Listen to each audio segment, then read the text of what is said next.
So the United States have just declared that they've killed the head of Al-Qaeda, Ayman al Zawahiri. Okay, bin Laden was killed in 2011 in that infamous raid, so they say, and then al Zawahiri became his successor. Now, my life was sort of, or almost, shall we say, affected by Zawahiri in a terrorist bombing, which I'll tell you about in a second, what happened in Pakistan. But Zawahiri is a very interesting character, right? Because he's Egyptian. He was a doctor, a surgeon, and he tried to overthrow the government in Egypt many times, and he got punished for this as well. He went to prison, actually, right? So, his main thing is the Muslim Brotherhood. That's where he comes from. That's his school of thought. And I'll just show you on the screen a picture of him. He's sat here next to bin Laden. Now, Zawahiri is not just, the guy who took over Al-Qaeda. He used to be the number 2. Right, so he was bin Laden's deputy and his mentor, even. Right, so not just the number 2 in charge, but the guy who provided, shall we say, guidance in and training and so on. And they cross paths, of course, during the Soviet-Afghan war, right? So this is from 1979 to 1989. That is when the Soviets enter Afghanistan, and then the United States provides support to the Mujahideen. They send them Stingers, all sorts of military equipment, money, training through the CIA, and of course, the people that they're supporting include Osama bin Laden and Ayman al Zawahiri and everybody else together, right? So basically, just before I go into the Al-Qaeda stuff, let me just tell you what he tried to do in Egypt, right? Which kind of shaped the rest. So, in 1981, he was sentenced to 3 years in prison because he participated in a coup. They killed Sadat, who was the Egyptian president. And then the Egyptian government basically put all of these people on trial, and he was their spokesperson. And you can see here the cameras are filming him in this cage that they've set up, right, for the public. And he's speaking in English, huh? He's basically addressing the world. And I want to just play this clip to you very, very briefly. Just take a look at this from 1981, yeah? To the foreign press, to the whole world, this is our word by Dr. Ayman al Zawahiri. Now, we want to speak to the whole world. Who are we? Who are we? Why did they bring us here? And what we want to say? About the first question, we are Muslims. We are Muslims who believed in their religion, in its broad meaning, as both an ideology and practice. We believed in our religion, both as an ideology and practice, and hence we tried our best to establish this Islamic State and Islamic society. Right, so there it is. Their goal was to get rid of Sadat, and they were hoping the whole people would rise up. Then they could establish an Islamic caliphate in Egypt, right? That was basically their goal. Now he's sentenced to prison for 3 years, like I said. And keep in mind, this is 1981, so this is during the Soviet-Afghan war. And then, of course, he gets out and he goes to Pakistan. So, this is right on the border with Afghanistan. You have Peshawar, which is a very important place, which I visited. And, when you go to Peshawar, you're right on the doorstep of what is basically no man's land, right? So we're talking about the Khyber Pass. And the government doesn't even control this area, right? Like, this is controlled by tribes and locals. We had to get special permission to go there. It's very difficult. And then, of course, the Khyber Pass, which leads you, up into the mountains and into Afghanistan. This is really a no man's land. And it's right precisely in this vicinity where bin Laden and Zawahiri were operating. At that time, during the Soviet-Afghan war, they basically are running something called the Bureau of Services. In Arabic, it's Maktab al-Khadamat. So this is bin Laden, this is al-Zawahiri, and a few others. And what this Maktab al-Khadamat is, they're basically helping to bring in fighters, foreign fighters, and then sending them in to fight the Soviets. And I should add one thing, that Zawahiri, because as I mentioned, he's a doctor, he's a surgeon, I believe he was helping treat wounded Mujahideen at one point. So, people that had been wounded fighting the Soviets. obviously, a lot of these mujahideen, including bin Laden, including al-Zawahiri, they go on to form Al-Qaeda, right? Some of them, the Taliban, others go into Al-Qaeda, and you know, Ayman Zawahiri's organization, which is Islamic Jihad in Egypt, when he was alive, he tried to get rid of the Egyptian government many times. So they killed Sadat, and then they tried to get rid of Mubarak, who's another Egyptian president. And you know, you don't know a lot of this because the focus, why the Americans wanted him, is they wanted him because of several things. For example, they say that he helped mastermind 9/11, which was horrific, you know. 3,000 civilians killed, 3,000 people dead. I think hundreds of firefighters alone killed. And then, of course, there were the embassy bombings, the U.S. embassies in Africa, 2 of them. One was in Nairobi. The other one escapes me right now. But, you know, I think in Nairobi alone, you had something obscene, like 4,000 people wounded, right? This is what we're talking about. We're talking about hundreds of people dead and thousands wounded. This is how indiscriminate the terrorism is, right? They also wanted, I think, on the USS Cole, and they have this whole FBI list over here. I'm going to show you his file. Biden, I'll play you Biden's clip in a second, but he talks about how he helped mastermind the USS Cole bombings, as I mentioned, in the year 2000. And then the 1998 bombings of the U.S. embassies in Kenya and Tanzania. There we go. Right? It was in Nairobi and Tanzania. So in Kenya and Tanzania. So these are the things that they really want him for. It's 4 main things. USS Cole, the double bombings in Kenya and Tanzania, and 9/11. Okay? So that's what they really want him for. Now, obviously, this is not everything he did. Like I told you, they took out the Egyptian president Sadat in 81, and then in the 90s they tried to take out Mubarak. I think this was in 1995 in Ethiopia, right? This was in Addis Ababa in 1995. They tried to assassinate Mubarak, who was visiting. The Egyptian president was visiting Ethiopia. They tried to assassinate him. It failed. And then back home, what the Egyptian government did is they cracked down on the Muslim Brotherhood, so his organization. And so in response to this crackdown, what Zawahiri did is he blew up the Egyptian embassy in Islamabad. So that's where I was at that time. My school and the Egyptian embassy were like this, right opposite each other, right next to each other.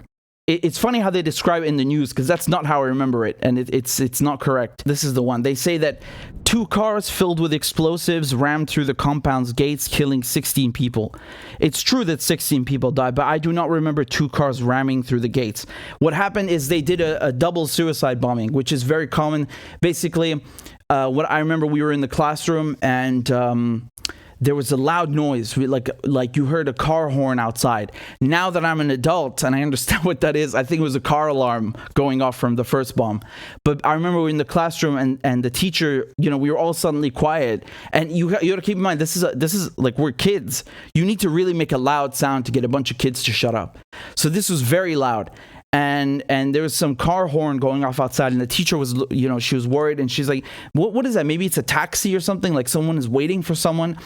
And then the glass exploded, and you had all the windows going off. This was the second bomb. Of course, now I know that there were 2 bombs. Back then, I just didn't know what the hell was going on. There's like one loud noise, everyone's quiet, and then suddenly the windows are exploding. I don't remember anything after that. I just remember us being outside.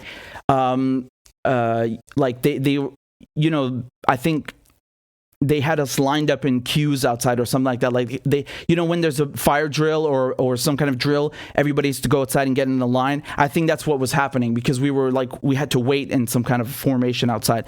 And so I don't remember everything in between. Maybe it's that thing where like the mind does this, like, you know, when you have like a trauma, it like envelops it, so you can't remember it. So yeah, I have this like short gap there, but that's him. That's the Zawahiri, right? So he was blowing up the Egyptian embassy in response to this crackdown going on. This is in 1995. So at this point, remember, the Soviet-Afghan war is over, but he is still working with bin Laden. Okay, so you know, basically afterwards, he became second in command. In 2011, when they say that they killed him, he took over. And today, this morning, Joe Biden, the U.S. president, he goes on and says that they have assassinated Zawahiri, so they've effectively killed, Al-Qaeda's chief. Let's take a look at what Biden had to say. In Kabul, Afghanistan, they killed the emir of Al-Qaeda, Ayman al Zawahiri. Zawahiri was bin Laden's leader. He was with him the whole time. He was his number 2 man, his deputy at the time the terrorist attack 9/11. He was deeply involved in the planning of 9/11. One of the most responsible for the attacks that murdered 2,977 people on American soil. So, like I was saying, Biden was speaking. He was basically announcing that, we've got the emir of Al-Qaeda. That's funny. Because, in Arabic, when you say emir, it's like the prince, the lord, the commander. So it's funny that Biden is addressing him with this formal term in Arabic. It's funny that he addressed him that way instead of we got the head of Al-Qaeda. I don't know. I just found that funny. In Arabic. you wouldn't say that unless you're doing it like in some form of irony or like you're actually addressing him like that way and you mean it. In any case, let's talk about the drone strike because, they say that they got him in Kabul. And I want you to please look at this first sentence from this Guardian article because it made me laugh out loud so hard. I howled at this. This is the first sentence that they say, okay? They say the leader of Al-Qaeda spent the last weeks of his life less than 500 meters from the swimming pool and bar where British diplomats relaxed during their Kabul tours. You wonder why? You wonder why? Oh, God. You wonder why? I think some people would argue that that's not a coincidence, right? He's just he's part of the community. He's a part of the neighborhood. Wow. So they say that the Ayman al Zawahiri was reportedly killed by a drone strike while out on his balcony, okay, which is nestled at the very heart of the Afghan capital. And they're talking about how there's a cleanup crew sent by the Taliban that came to kind of seal off the neighborhood and make sure that nobody can see what's going on. I mean, make of that what you will. But the Americans are saying that they killed him while he was out on the balcony and no one else was injured. So they're saying his family's fine, they're safe, and they somehow managed to get him while he was out on the balcony. Man, be careful next time you go out on the balcony. You just might have 2 Hellfire missiles coming at you. That's it. That's all they were giving. There's no information about the body. There's no photographs. There's nothing. Nothing at all. Nothing at all. And, Biden said that Zawahiri was sheltered in downtown Kabul to reunite with his family. And it was a quote-unquote precise, tailored airstrike with 2 Hellfire missiles. And Biden authorized this after weeks of meetings with his cabinet and key advisors, and no American personnel were on the ground in Kabul.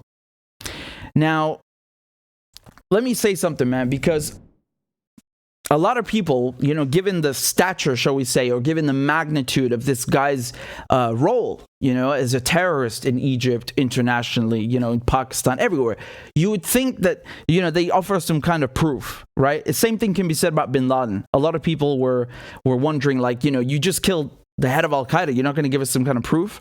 No, you just have to take the Americans at their word. Okay. Well, what's the reaction to this? Let me tell you what the reaction to this is. The Afghans, the Taliban, are saying that this is a violation of international law because the United States, went inside their airspace on their land. This is not Texas. This is Kabul. And they conducted a military operation. They just blew someone to bits. Whether it's Ayman al Zawahiri or some guy or some baby or whoever it is. Okay, fine. That's number one. More importantly, they're saying it's a violation of the Doha Accords, okay? So now enter the statement from the Secretary of State, Blinken. Because this is what the Americans are saying, what excused the drone strike, okay? Take a look. So they're saying that the Afghans, meaning the Taliban in this case, which are, they're the government, they violated the accords right? Blinken said, this is from the State Department, they said that by hosting and sheltering the leader of al-Qaeda in Kabul, the Taliban grossly violated the Doha Agreement and repeated assurances to the world that they would not allow Afghan territory to be used by terrorists to threaten the security of other countries. And he says also that they betrayed the Afghan people in their own stated desire for recognition from and normalization with the international community. Did you see the he said, she said, the I say, you say, the back and forth with this? The Afghans are saying you violated our territory, and the Americans are saying, well, you guys violated the agreement that you wouldn't host or shelter or harbor anyone from Al-Qaeda. And I'm just sitting here and I'm looking at this something stinky going on here. Something stinky. You're telling me that these British diplomats and British intelligence and the Americans and all of these guys, they're just chilling by the pool, right? They're just relaxing in this neighborhood. And they had no idea. Right? They had no idea until now. Like all of a sudden this guy pops out of nowhere. Some people, again, I'm just telling you what some people are saying. Some people are saying that this is not true because they want evidence. They say the same thing about bin Laden. They say it's not true. Give us evidence, like a photo of the bodies. Let me just remind you, when the United States, they killed Saddam Hussein's 2 sons. I remember that.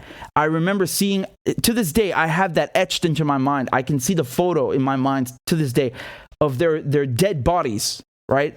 They plastered that photo everywhere. It was like a war trophy. Like, here, we killed your sons. Huh? We killed your sons. It was like a provocation. This is before they caught him, if I'm not mistaken, right? So that's what people are comparing it to. A more skeptical mind, a more cynical mind might also be looking at this and saying that they got rid of an asset. They're tying up loose ends. Because if you ask me, al Zawahiri, here he is again in the 1980s and 1981, going into prison, 3 years in prison. I'm looking at this guy. I'm looking at the bomb that he put in those trucks that almost blew me up. I'm looking at what he did in 9/11. I'm looking at everything just kind of combined together. And this guy looks like an asset to me. Just like bin Laden was. They got one guy from Saudi Arabia, one guy from Egypt who's Muslim Brotherhood. And you know what this guy did when he was in jail for those 3 years? What do you think he did when he was in prison? Do you think he just sat there? No, he was screaming like this. You saw him screaming to the world. Guess what? He was screaming in the prison as well. And this guy's recruiting. Of course. Of course he's recruiting. What do you think they put them in? They put him in there for? He's in there recruiting people, right? He's recruiting terrorists, recruiting, brainwashing people, poisoning their minds, young men. And then, of course, they have bin Laden on one hand. And it's just like with the others, with Baghdadi, right?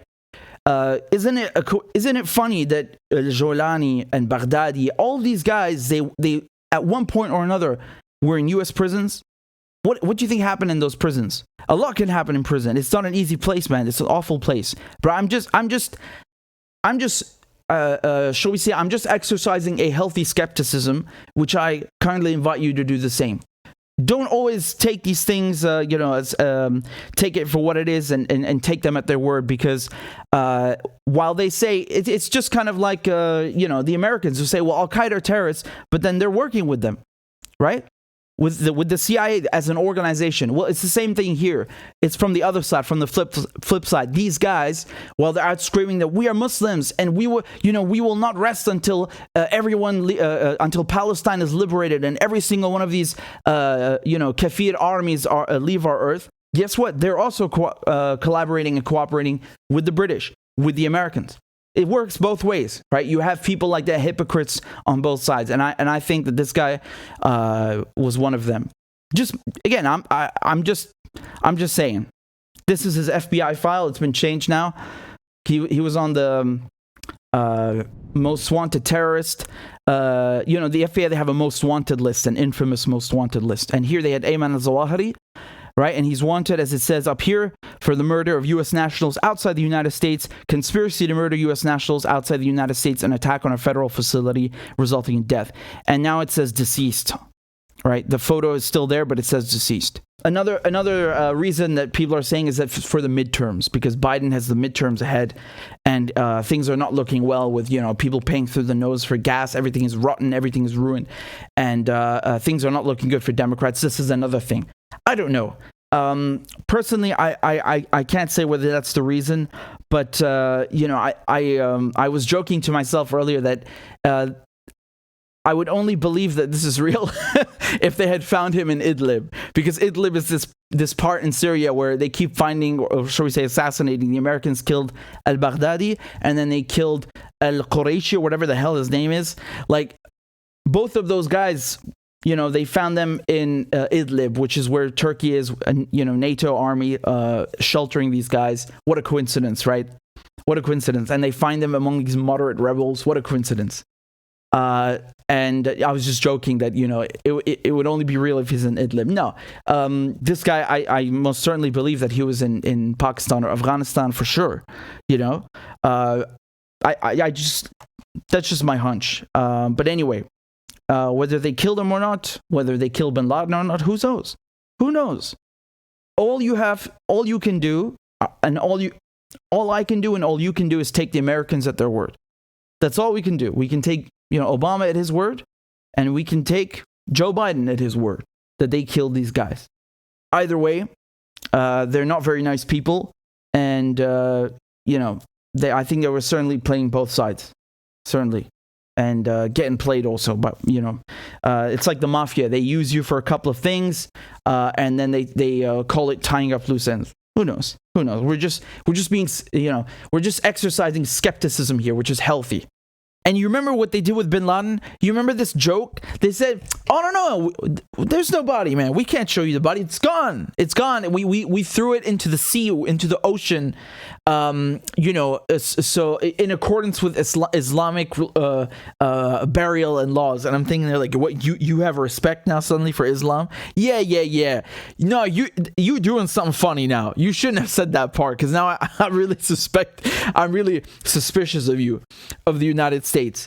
What did they do, man? Do you think they really got bin Laden? I don't know. Like, again, remember, these people, they collaborate with these terrorists. And they have collaborated with these terrorists. And they lie about shit all the time. So the only thing we have right now is to take Obama's word and Biden's word. I don't know, man. I don't know. I really don't know. I can't say one or the other, because I don't have any evidence to either, to either claim.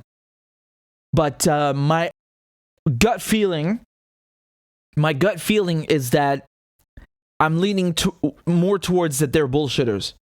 But my main point here, Zawahiri is gonna die one day, whether it's in drone strike or in his bed. It doesn't matter. My main point here is that this guy was basically an asset. He was basically an asset for Western intelligence. And these things, whether it's ISIS, Al-Qaeda, whether it's Muslim Brotherhood, these things, they are all the hand of the West inside the Arabic world. Remember that. They use these organizations and their leaders to infiltrate the Arabic world, to make chaos in the Arabic world, and to justify the wars in the Arabic world. Okay? And we know for a fact that the CIA, they were working with the Mujahideen, and who were running the Mujahideen?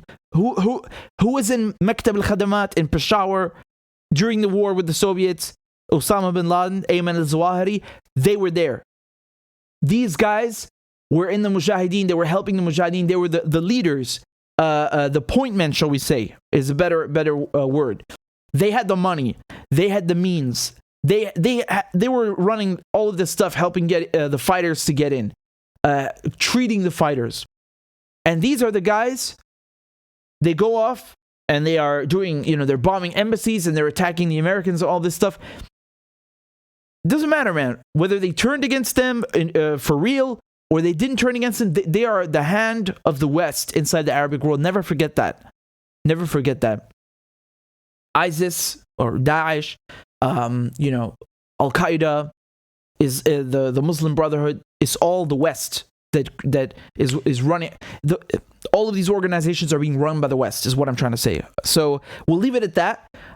No one is going to miss Ayman al Zawahiri, me least of all. And he is a murderer. He has a lot of blood on his hands, a lot of blood. And maybe he said some things that you would agree with, like, oh, we have to liberate Palestine. That motherfucker never meant it. He's a liar. They talk the talk, but then behind the scenes, what are they doing? Complete opposite.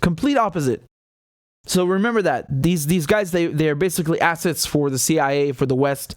Bin Laden, Zawahiri, all of them, and Baghdadi as well. Remember, we killed the head of. Remember Trump? We killed the head of ISIS. We have eliminated his organization. Al-Baghdadi. That guy was in a U.S. prison.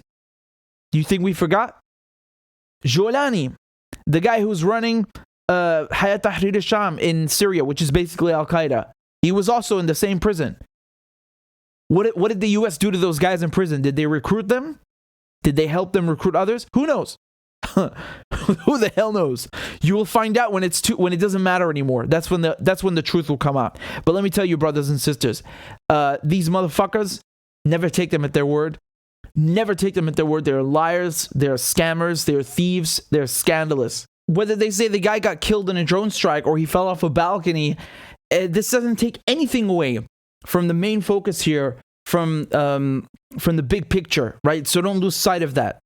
Stay focused on that.